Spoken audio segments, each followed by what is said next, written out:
Bienvenidos a la segunda parte de la clase de accidente cerebrovascular 2. Analizaremos ahora las respuestas homeostáticas que se ponen en marcha para mantener estables la presión intracraneana y el flujo sanguíneo cerebral ante aumento del volumen de alguno de los compartimientos. A continuación, analizaremos los amortiguamientos de volumen, es decir, cómo se modifica la distribución de volúmenes en el sistema para aumentar aumentos de presión. Los distintos compartimientos encefálicos que participan en el amortiguamiento de volumen son el líquido cefalorraquídeo, la sangre intravascular, el líquido extracelular del encéfalo y el espacio intracelular. Ante el aumento de volumen de algún compartimiento, existirá una capacidad de acomodamiento por volumen que reducirá el aumento de la presión intracraneana. Como puede observarse en la curva de la estancia, que ya hemos analizado previamente, en las zonas 1 y 2, grandes aumentos de volumen generan escaso cambio en la presión. Y esto se da principalmente porque están sucediendo distribuciones en los volúmenes que logran compensar este aumento sin que repercuta significativamente en la presión. Luego se observa en los puntos 3 y 4 cómo estos sistemas no son suficientes y se produce un aumento marcado en la presión ante escasos cambios en el volumen. En función del momento que se produzcan estos cambios en la distribución de volumen, tendremos amortiguamientos de volumen de corto y largo plazo que analizaremos a continuación. En relación al amortiguamiento de volumen a corto plazo, diremos que corresponde principalmente al desplazamiento de líquidos. Así tendremos en primer lugar al desplazamiento del líquido cefalorraquídeo desde el cráneo a la duramadre espinal, que es muy complaciente. Este es uno de los mecanismos homeostáticos más eficientes para compensar la presión ante aumentos de volúmenes. Por otro lado, también observamos una distribución del volumen sanguíneo hacia el resto del sistema. Vemos en este caso la comparación entre las curvas de la estancia, del cráneo aislado, de la columna espinal y la compuesta de todo el sistema cráneo-espinal. Observamos que la complacencia espinal es más elevada que la del resto. Por lo tanto, mayores cambios en el volumen provocan menores cambios en la presión intracraneana, lo que se encuentra dado porque el saco dural es muy distensible. En el caso de la curva de la estancia craneana, se observa que pequeños cambios de volumen generan rápidamente grandes cambios en la presión. Por lo tanto, es una curva que tiene alta elastancia. Clínicamente, se observa esta respuesta a cambios en el volumen de algún compartimiento intracraneano en casos donde la comunicación a nivel del foramen magno o del conducto del epéndimo se hallan comprometidas, por lo tanto, el desplazamiento de volumen a nivel espinal esté interrumpido. Dentro de lo que es el amortiguamiento de volumen a largo plazo, encontraremos, por un lado, la disminución de la síntesis del líquido cefalorraquídeo y el aumento de su reabsorción a nivel de las vellosidades aracnoideas. Por otro lado, hay modificaciones a nivel del líquido extracelular, donde, por aumento de la presión, este se reduce hasta en un 50%, mientras que a nivel del líquido intracelular, este solamente puede modificarse sutilmente. El cerebro mantiene un flujo sanguíneo constante a pesar de los cambios en la presión de perfusión cerebral y de la PIC a través de un ajuste reflejo de la resistencia vascular cerebral que denominamos autorregulación. La autorregulación responde con vasodilatación tanto a una caída en la PAM como a un aumento de la PIC. El reflejo depende entonces de la presión de perfusión cerebral total. De hecho, la autorregulación responde en mayor medida a cambios en la PIC que a fluctuaciones en la presión arterial. Esta respuesta compensatoria es puesta en marcha después que la capacidad de amortiguamiento de volumen es superada y una vez que la PIC ha comenzado a aumentar, comprometiéndose la presión de perfusión cerebral. Este mecanismo mantiene el flujo sanguíneo cerebral constante, siendo sus valores aproximadamente entre 40 y 50 milímetros cada 100 gramos de tejido cerebral por minuto. La autorregulación mantiene el flujo a pesar de los cambios en la presión. lo que se denomina autorregulación por presión o miogénica. Y además adapta el flujo sanguíneo cerebral al metabolismo cerebral, lo que denominamos autorregulación metabólica. Entonces, tanto un aumento en la presión como ciertos productos metabólicos producirán cambios en el calibre de los vasos cerebrales, es decir, en la resistencia vascular cerebral. La autorregulación miogénica y la metabólica modulan el flujo sanguíneo cerebral variando la resistencia vascular. De esta manera, los cambios diarios de presión arterial media de 60 milímetros de mercurio a 140 milímetros de mercurio no generan cambios significativos en el flujo sanguíneo cerebral. Estos cambios en el calibre vascular se traducirán en cambios en el compartimiento de sangre encefálico.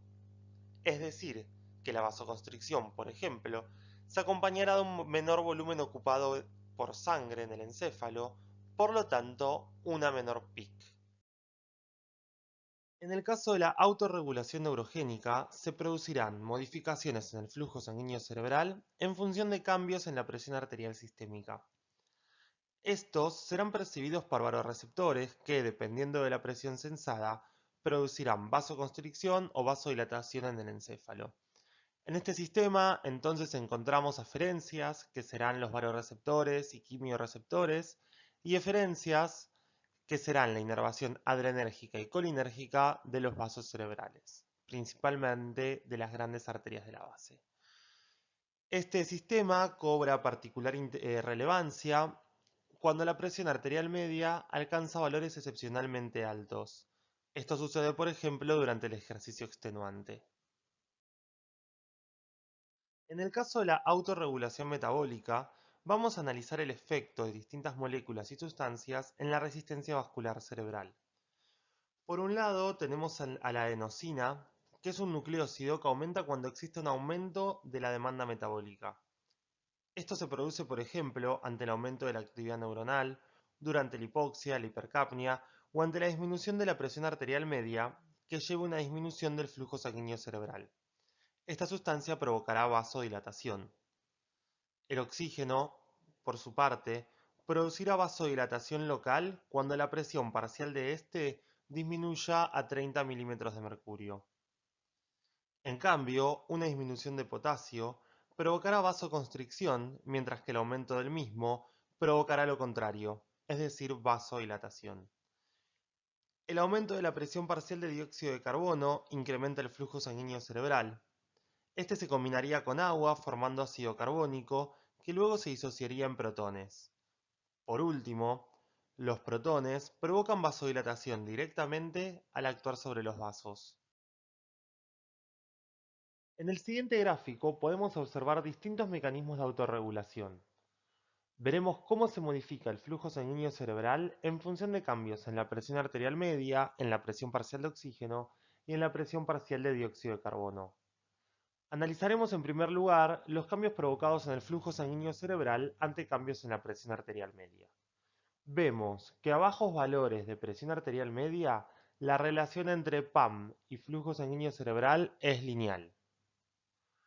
Luego, una vez que se accede a niveles fisiológicos de presión arterial media, se observa una meseta en el cual estarían actuando los mecanismos compensatorios de autorregulación vascular. Se observa que a medida que aumenta la presión arterial media, el flujo sanguíneo cerebral se mantiene constante. Esto se produce en primera instancia por vasoconstricción arterial, la cual limita el aumento en el flujo sanguíneo cerebral.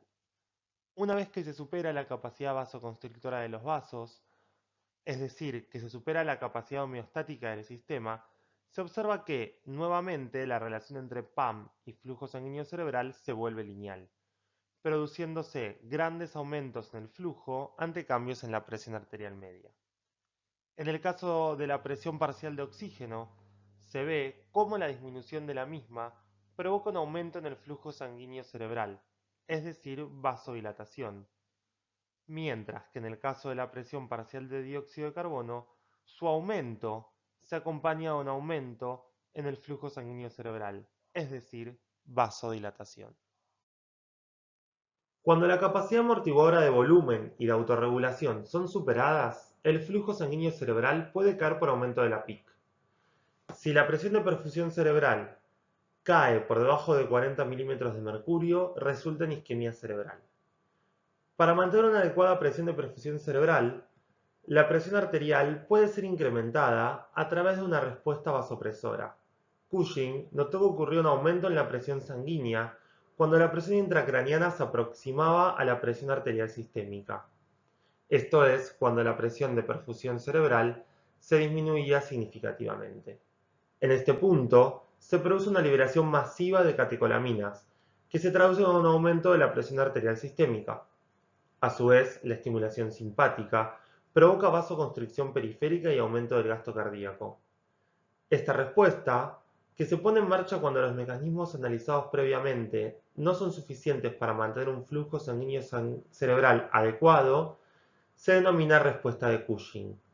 Una hipertensión sistémica severa en un paciente con presión intracraneal elevada indica un pobre pronóstico porque da cuenta que los mecanismos homeostáticos han sido superados. Llegado a este punto, el paciente puede presentar lo que denominamos triada de Cushing. Este es un indicador clínico de mal pronóstico porque da cuenta que todos los sistemas de amortiguación planteados previamente han sido superados en el afán de controlar el aumento de la presión intracraniana. El paciente puede presentar entonces hipertensión, dada por la liberación masiva de catecolaminas al torrente sanguíneo, bradicardia, que se produce de forma refleja ante la estimulación de los senos aórticos, y alteraciones respiratorias que se producen por compresión del tronco del encéfalo a consecuencias de la presión intracraniana elevada.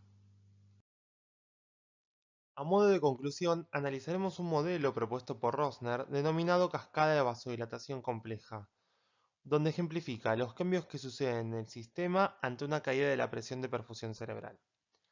La disminución en la presión de perfusión cerebral puede darse por caídas en la tensión arterial, como por ejemplo por deshidratación, fármacos o por una hemorragia, o por aumentos de la PIC, como hemos analizado previamente.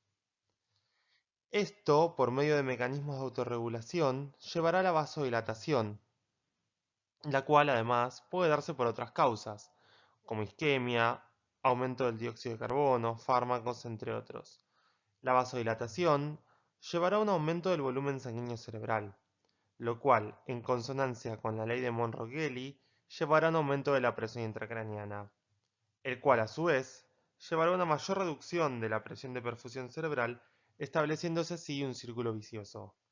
El reflejo de Cushing, entonces, cuando el paciente se encuentra descompensado, provoca un aumento de la PAM y de esta forma aumentará la presión de perfusión cerebral, impidiendo la perpetuación de este ciclo. Para resumir lo expuesto, diremos que los mecanismos homeostáticos que se ponen en marcha ante cambios en los volúmenes craneanos son, en primer lugar, el amortiguamiento de volumen, ocurriendo en primera instancia los de corto plazo, como son la distribución de volumen sanguíneo y de líquido cefalorraquídeo, y luego los tardíos, como la disminución de la síntesis y el aumento de la reabsorción de líquido cefalorraquídeo y la reducción del espacio intra y extracelular. En segundo lugar, se pondrán en marcha los mecanismos de autorregulación, y por último, una vez que la capacidad amortiguadora de estos se haya visto superada, se desencadenará el reflejo de Cushing. Luego, si la PIC continúa aumentando, la consecuencia será la herniación encefálica. Si bien el manejo y el tratamiento de la ACV y la hipertensión endocraniana exceden a los contenidos de la materia, analizaremos brevemente las medidas terapéuticas utilizadas en hipertensión endocraniana a fin de comprender la relevancia fisiológica de las mismas. En primer lugar, ante un paciente con un aumento significativo de la PIC, donde se debe intervenir clínicamente de forma urgente, se procederá a la sedación e intubación para generar una disminución metabólica cerebral y un control de la frecuencia respiratoria. Al mismo tiempo, como medida básica, se coloca al paciente en decúbito con la cabecera de la cama elevada, a fin de disminuir la presión hidrostática que pueda impactar en la PIC, favoreciendo la distribución de volumen en el saco lumbar. Buscaremos evitar o tratar algunas de las siguientes situaciones clínicas que pudiera presentar el paciente, como lo son, por ejemplo, la hipovolemia y la hipotensión, dada su relación con la caída de la presión de perfusión cerebral, que la hemos analizado previamente en la cascada vasodilatadora compleja, la hipoxemia, por ejemplo, ya que produce vasodilatación, la anemia, que produciendo hipoxemia inducirá vasodilatación, entre otros. Luego se utilizarán medidas específicas de tratamiento. En la primera línea de tratamiento se encuentra el drenaje de líquido cefalorraquídeo, que disminuirá la PIC de forma similar a lo que lo hace la amortiguación por volumen, y la hiperventilación llevando la presión parcial de dióxido de carbono a valores de 30 a 35 milímetros de mercurio. De esta forma se producirá una vasoconstricción parcial que reducirá el volumen sanguíneo cerebral sin llegar a generar isquemia por hipoflujo. En la segunda línea tenemos medidas tendientes a disminuir el edema, tanto por acción osmótica, como en el caso del clorurado hipertónico y el manitol, como antiinflamatoria en el caso de los corticoides. En la tercera línea se encuentra el coma barbitúrico y la hipotermia, que buscan reducir el metabolismo cerebral. Y en la última línea de tratamiento se encuentra la craniectomía descompresiva, que busca hacer un foramen en la calota a fin de descomprimir la presión intracraniana. Con eso termina la clase de accidente cerebrovascular 2. Muchas gracias por su atención.